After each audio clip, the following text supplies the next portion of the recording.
launch team wishes you good luck and Godspeed.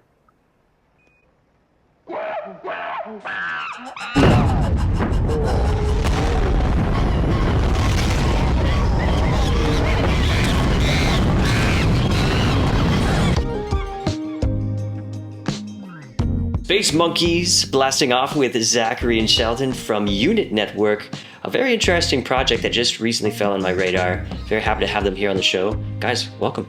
Thank you for having us. Let's start with a basic overview of what you're trying to achieve with the Unit Network. So basically, in a nutshell, Unit is looking to create greater wealth equity in the world. Right. And why are we doing that? We think it'll be a better world when people wake up in the morning and they say, what's my purpose? How do I serve my community?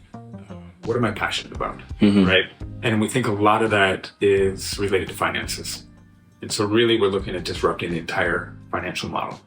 And we think that that's now possible with decentralization, with the blockchain, with a couple tools that we hadn't historically have, right? Yeah. So basically, we're looking at the formation of DAOs and tokenization as a new way to organize people and capital. And basically shift from a shareholder economy to a stakeholder economy, where you now will be a staker or a token holder in all of the people, businesses, organizations that you are aligned with and that you have interest in. That's a great nutshell, yeah. In the current economy, the way that value is distributed generally between a shareholder, yes, and the people that run the company. And a lot of the times the employees and the customers aren't very incentivized. Right. And I guess what Unit Network is proposing is that we move towards an economy in which the wealth is distributed amongst the people that are also providing to build the wealth. So the people that are working on the companies, so of course like the employees, and we're not just talking about stock options, we're talking about vested interest from day one. And then of course providing value distribution to the customers as well. So further incentivizing a customer to be a returning customer, then also potentially providing them with something that is life-changing in the future for supporting products and companies that they enjoy.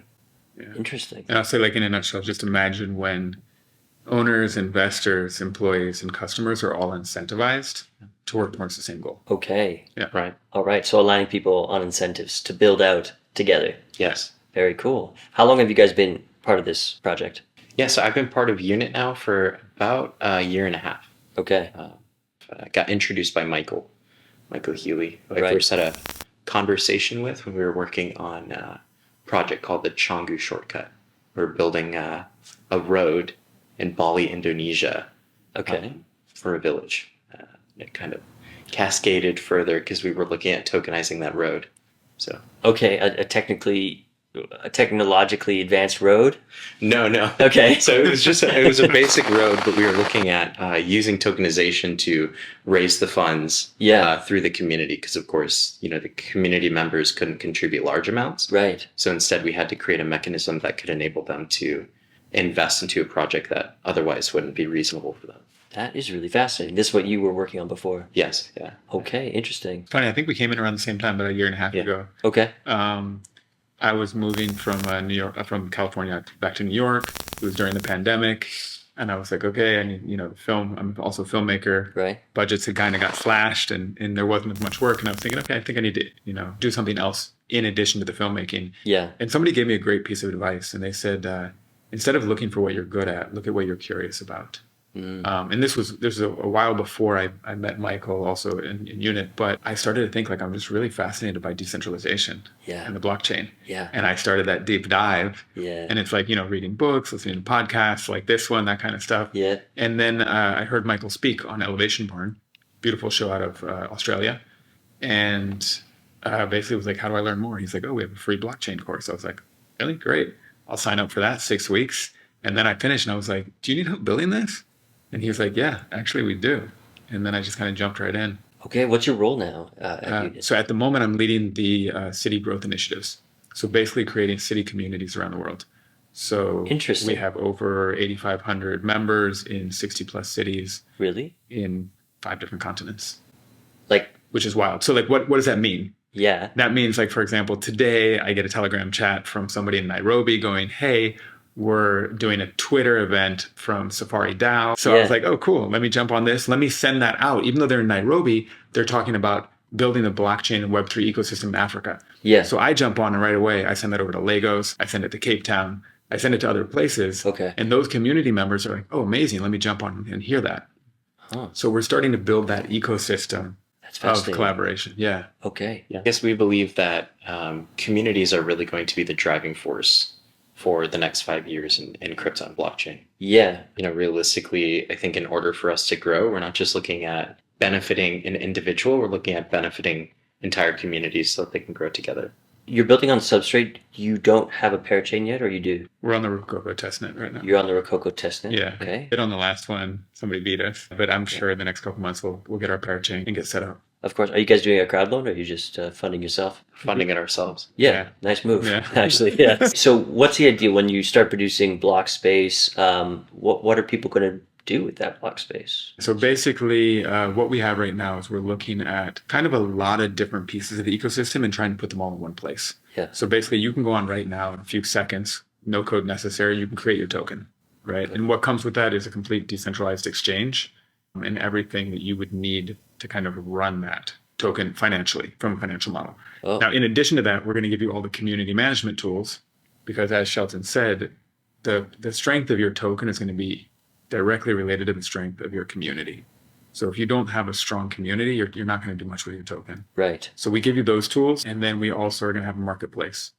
So that'll be a place where you can actually buy and sell your services and products. So going back to cities, what does that mean, right? So let's just say we have, I don't know, a Barcelona token, right? Okay. And we have that building up the whole Barcelona city kind of token economy, but then also like maybe you have a business.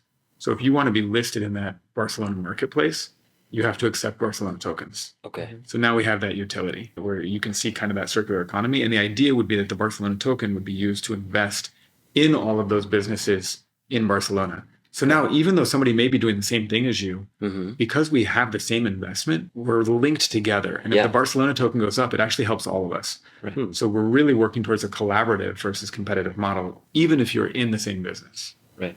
Fascinating. Yeah. Okay. At this point, when you guys are on Rococo, you have these communities. You said you have 8,500 members. Yeah. And what are they doing? Are they using like testnet block space, or is it more just about building the communities at this point? I guess at this point in stage, we're more or less focusing on building communities. Right. And then, of course, we're slowly taking steps to advance our technology side as time goes on. Yeah. Okay. And I think similarly, like we have a Unit Masters, which is the free 6-week blockchain fundamentals course. Yeah. And we really believe that like you may build on Unit, you may not. Yeah, You may build on Polkadot, you may not. Right. Like at the end of the day, you need to decide for your specific project, what's best for you, what's best for your community, right? And I think that education is just like onboarding everybody. Yeah. Right. We need different people doing different things in different spaces. And we understand that each community has different needs. We believe in Polkadot, Yeah, which is why we're building on it. Yeah, Polkadot's awesome. Yeah. And we definitely point out why we chose it and why we think it's, kind of the road to the future.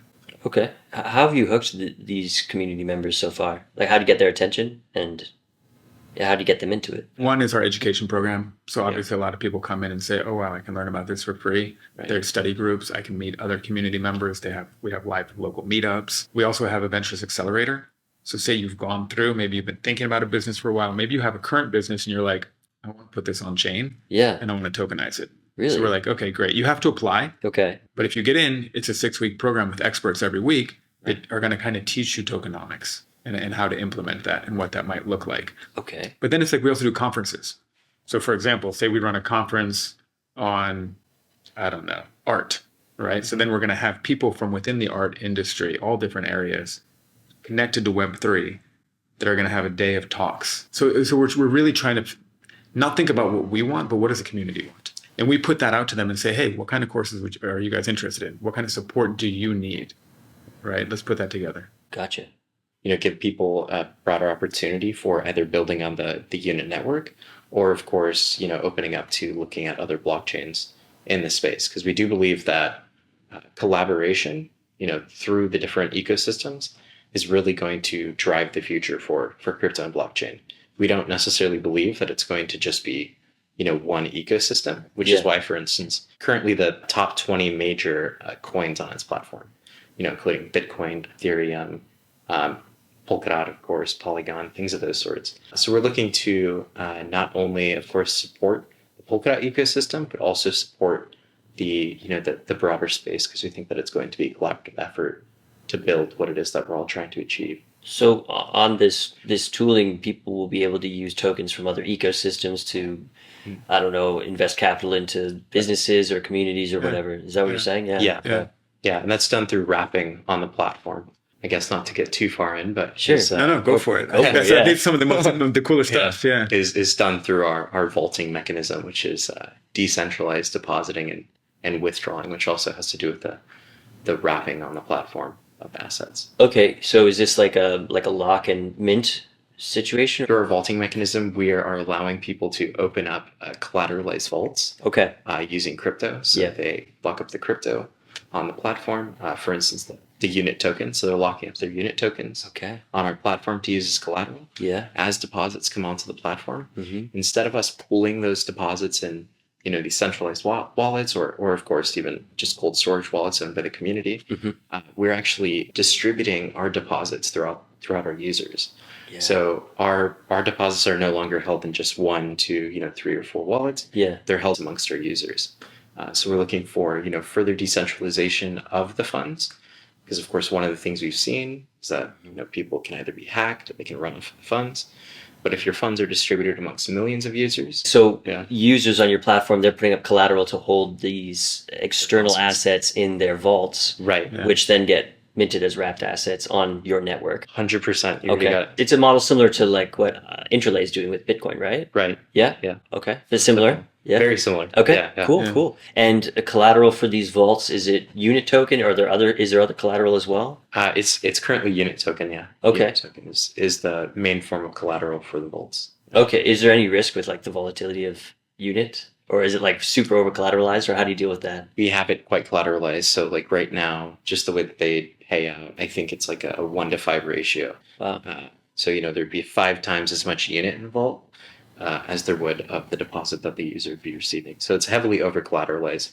So even if we did see a large fall, then the only thing that would no longer be incentivized is the payer paying back the vault, which wouldn't necessarily be a problem because the users on the platform, of course, then they're incentivized through the funds that they've already received through these vaulting systems. So one way is to think of it as like decentralized deposits, but another way is to think of it as locking up your unit and taking an interest-free loan that has no expiry date.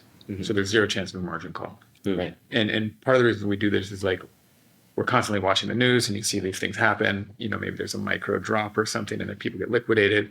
And like the questions that we have at Unit are suddenly like, okay, what are we doing to protect our users against things like this? Yeah. Yeah. And I guess like, it doesn't really make sense for, a platform to hold billions of dollars in assets. Right. When we're looking for growth in our ecosystem. So these users should be allowed to use these funds, right? Sure. So what Unit is doing is, of course, distributing these funds back to the users through this vaulting mechanism. Yeah. Allowing for further growth, because the users, when they do receive the payouts from their vaults, will be able to use these funds in the ways that they choose, whether that is processing withdrawals or whether that is building out their projects. Okay. Right. So it distributes those deposits instead of just sitting in a wallet, not being used, building any interest or doing anything useful. Of course, they're distributed back to the users. The users have their power back in terms of the funding. Okay, and they're putting those funds to work, right? Whatever vision or mission they have. 100%. I would be, for example. Yeah. Right. Like I would be like, okay, I just got some of this back. Yeah. Maybe I'm going to use part of it and process withdrawals because I get 1% of that. 0.5 goes to unit, 0.5 goes to the vault that's processing withdrawal. Yeah. But I also might take part of it and say, hey, I have a really cool project that I want to develop. And now I can actually develop that. Yeah. Right. That's interesting. So it's like a traditional bank. We put our money in and our bank is going and like investing it. Exactly. Right. So now it's basically just like we're depositing our funds, but now we can actually also invest it. So you get the best of both worlds. That's cool. Okay. Right. Yeah. I'm with you. Okay. So I want to ask you, the strategy of investing in community growth and education is extremely expensive. Right. I imagine, rather than investing in it's not? Not a unit. Oh. How's that? Because it sounds like you guys are doing conferences and helping people like understand or build out businesses. Like, how do you do that? How do we do it, right? Yeah. So I think one of the things, and you probably found this, and most people working in Web3 have, is that there's, I think, an unproportionate amount of people who are interested in consciousness and who are genuinely just like good people that believe in transparency, that believe, right, in a lot of these qualities that come with blockchain technology, right? So at Unit, surprisingly, when we do a fundraise, 90% of what we raise goes to backing the token. We don't even spend it. We have a 0 burn rate with 25 core team members because nobody's taking salary, right? Yes, exactly. Well, how are they living? And you're like, how does this work? Most people are working probably 25, 30 hours a week. Okay. Right? But we believe in it. Yeah. And I guess, of course, we do have incentives, through raising the funds for the platform. There's bonus structures that do enable for payouts, which act as a replacement for our salaries. Okay. So instead of having a massive burn rate like most organizations, we have literally a 0 burn rate on our platform at this very moment. And even when everything is fully up and operational, and we are pulling withdrawals, because we're actually going phase 2 on our vaulting system, which then opens up our withdrawals.